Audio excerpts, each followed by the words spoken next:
Chapter 1 dopamine और forward leaning mindset यानी कि अटैकिंग माइंडसेट। अब डोपामीन क्या होता है इसे समझने के लिए ये जानिए कि हम सब जानवर से इवॉल्व होकर आए हैं। जानवरों में भी एक डोपामीन सिस्टम होता है। जब जानवर हंटिंग करने जाते हैं या खाना पानी खोजने जा रहे होते हैं उनके डोपामीन सिस्टम एक्टिव होते हैं। उनकी बॉडी कैसे रहती है? थोड़ी सी फॉरवर्ड लीनिंग। ये शब्द ज़रूरी है।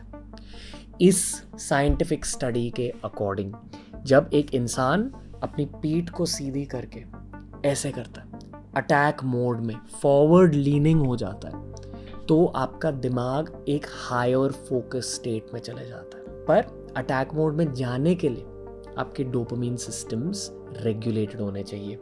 आपके बॉडी में डोपामीन हार्मोन की मात्रा सही होनी चाहिए, क्योंकि अगर आपको करियर में दूर जाना है, आपको मोटिवेटेड होकर कुछ करना होगा ऑफिस में, या तैयारी करनी होगी जॉब इंटरव्यू के लिए, या प्लानिंग करनी होगी खुद के बिजनेस करियर के लिए। इन सारी चीज़ों के लिए फॉरवर्ड लीनिंग स्टेट इंपॉर्टेंट है, डोपामीन सिस्टम की रेगुलेशन इंपॉर्टेंट है। और ये साइंटिफिक सच जानना ज़रूरी है कि अगर मोटिवेशन लेवल्स हाई रखने ना थ्रू आउट, तो फिर डोपामीन सिस्टम का ख्याल रखिए। अब आप ये कैसे करोगे ये हम समझेंगे आने वाले कुछ चैप्टर्स में। पर ये जानना ज़रूरी है कि मेरे 900 गेस्ट जो टॉप 1% माने जाते हैं, वो सारे फर्स्ट एंड फॉरमोस्ट खुद के दिमाग का ख्याल रखना जानते हैं। उन सारों ने ये समझा है कि खुद के डोपामीन सिस्टम को रेगुलेट कैसे करते हैं। अब आपको सेल्फ एनालिसिस करनी होगी, पर पहले इन सारे लोगों को देखिए। ये है ड्रग एडिक्ट्स। इन सारों ने नशों की वजह से अपने ज़िंदगी अपने करियर्स को बर्बाद कर दिया। दूसरे साइड में जितने भी लोग दिखाई दे रहे हैं, आप इनमें से बहुत सारे लोगों को जानते होंगे। ये है हाई अचीवर्स। पर ये दोनों ही ग्रुप्स में ना, पता है कॉमनैलिटी क्या है? दोनों ही ग्रुप्स में डोपामीन जंकीज है। दोनों ही ग्रुप्स एडिक्टेड है। फर्क ये कि जो नशेड़ी लोग हैं, जो इंटॉक्सिकेटेड लोग हैं, उनके एडिक्शंस है गलत। और जिन लोगों को आप जानते हो दूसरे ग्रुप में, उन्होंने बस सही एडिक्शंस चूज करे हैं। जो आपका दिमाग है ना, वो वायर्ड फॉर एडिक्शन होता है। आपके दिमाग को, आपके डोपामीन सिस्टम्स को एडिक्शन अच्छी लगती है। क्रिस्टियानो रोनाल्डो, विराट कोहली जैसे लोग जो डिसिप्लिन के साथ अपनी लाइफ जीते हैं, वो लोग ना स्पेक्ट्रम के एक एंड पे हैं। उन्होंने अपने दिन भर की चॉइसेस में एक ग्रीन फ्लैग एलिमेंट लाया है। हमेशा सही चॉइसेस, टाइम पे सोते हैं, टाइम पे खाते हैं, सही खाना खाते हैं, सही चीज़ें करते हैं। ये एक बहुत एक्सट्रीम एलिमेंट है। ये 1% नहीं, ये 0.0001% है। दूसरे एंड पर है ड्रग एडिक्ट्स, जिन्होंने सारे गलत चॉइसेस करे अपने लाइफ में और नशे की वजह से उस स्पेक्ट्रम के अलग एंड तक, रेड एंड तक पहुंच गए हैं। आप और मैं कहीं तो बीच में पड़ते हैं। पर जो 1% होता है ना, वो मोस्टली ग्रीन एंड पर अपनी जगह ढूंढते हैं। They are on the greener side of the spectrum.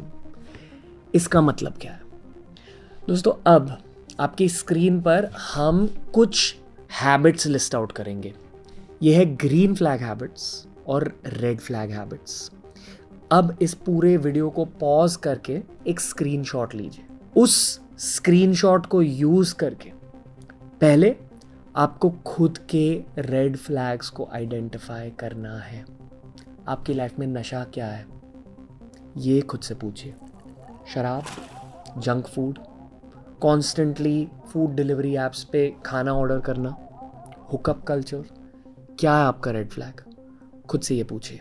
हम जो एडिक्टिव चीज़ें हैं, चाहे वो निकोटीन हो या अल्कोहल हो या ओपियम बेस्ड ड्रग्स हो, हम उस डायरेक्शन में जाने लग गए हैं। हमारा जो सेटिस्फैक्शन है हमको उस डायरेक्शन से मिल रहा है, इसलिए फिर हमको बाकी चीज़ों में इंटरेस्ट नहीं रहता। ये हमारे हेल्थ के लिए बिल्कुल भी अच्छा नहीं है। देखो दोस्तों, मैं ये तो नहीं कह रहा कि टॉप 1% के कोई भी बुरी आदतें नहीं होती। हर कोई इंसान है, हर किसी की छोटी मोटी बुरी आदत होती है।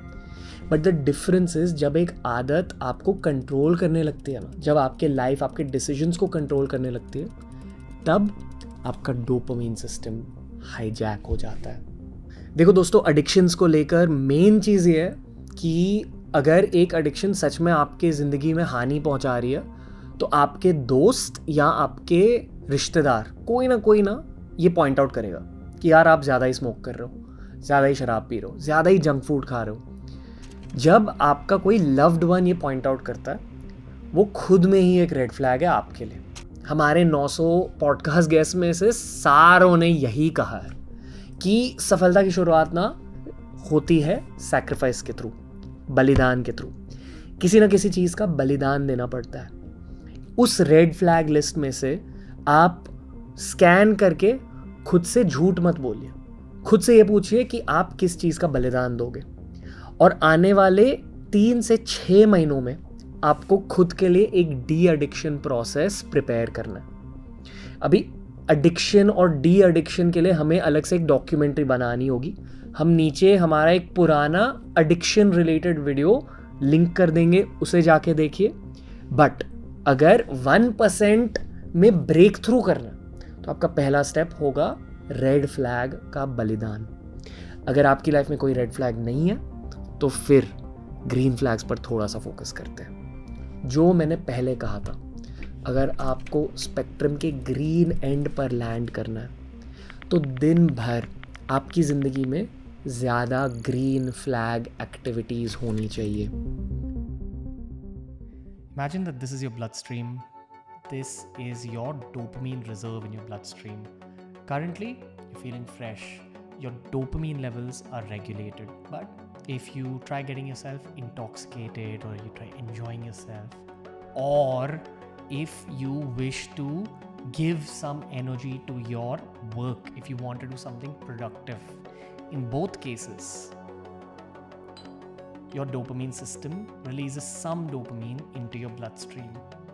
Now, clearly, the levels of dopamine that are available in your body are lesser because some of it has already gone to your bloodstream. So, this glass needs time to be refilled. The higher the degree of indulgence or hustle, the longer it'll take for your dopamine levels to get regulated. शायद जब आप young हो, जब आप college में हो, आप red flag activities के हानि को समझोगे नहीं, पर as you grow older, mid 20s तक, लेट 20s तक, ये सारी चीज़ें कॉम्पाउंड हो जाती हैं और लोगों के डोपामीन सिस्टम्स थोड़े से हिल जाते हैं। अगेन, टॉप 1% की बात करते हुए बेसिकली उन सारों ने ग्रीन फ्लैग एक्टिविटीज़ पर फोकस करा। मज़े की बात यह है कि जितने भी slow release of dopamine activities हैं, चाहे वो मेडिटेशन हो, चाहे वो वेट ट्रेनिंग या स्ट्रेंथ ट्रेनिंग हो, चाहे वो टाइम पे सोना हो, चाहे वो फैमिली के साथ टाइम बिताना हो, ये सारी एक्टिविटीज़ ना डायरेक्टली या इनडायरेक्टली आपके करियर में आपको बेनिफिट करेंगे। That's the beauty of green flag activities. मैंने इसके बारे में बहुत सारी बातें करी है पास्ट वीडियोस में, पर कॉलेज के दौरान मैंने बहुत सारे रेड फ्लैग चीज़ें करी है, और कॉलेज के बाद वो जो मेरी एक एडिक्शन की नीड थी ना, वो मैंने हासिल करी मेहनत से, यूट्यूब से, और मुझे डोपामीन मिलता था मेरी खुद की सैलरी से। एंड ओवर टाइम मैंने खुद की ज़िंदगी में से रेड फ्लैग एक्टिविटीज़ हटाए और जितने हो सके ग्रीन फ्लैग एक्टिविटीज़ लाए। हैबिट फॉर्मिंग अलग अलग प्रकार की होती है। एक होती है इंटरनल, एक होता है एक्सटर्नल। ये बहुत इम्पॉर्टेंट है कि हम सबसे पहले हेल्दी हैबिट स्टार्ट करें फ्रॉम विद इन हेल्थ। और हेल्थ के 3-4 चीज़ें हैं। एक तो है as far as possible natural good homemade diet. Second, exercise 30 to 45 minutes यदि हम कार्डियो एक्सरसाइज करें। पानी 2 से 3 लीटर पानी पिएं। और if possible to do some meditation, some yoga. यदि हम 3-4 चीज़ें करें, most important 7 to 8 hours of sleep, तो हमको इसको हैबिट बनाना है। एक बार हम अपने अंदर हैबिट बनाएं, फिर आती है बाहर की दुनिया। बाहर की दुनिया में हमको कुछ ना कुछ ऐसा करना है जो कि हमेशा चैलेंजिंग हो, जो हमको पुश करे, और हमको कुछ ना कुछ अलग इंटरेस्ट होने चाहिए। चाहे म्यूज़िक हो, या कोई स्पोर्ट हो, या कोई सोशल एक्टिविटी हो, चाहे कुछ चैरिटेबल कॉज हो, पर हमें हमेशा कुछ ना कुछ नया, फ़र्क, अलग करना चाहिए। क्योंकि जब हमारा माइंड उस डायरेक्शन में जाता है तो धीरे धीरे करके बाकी चीज़ें अपने आप ठीक हो जाने लगती है।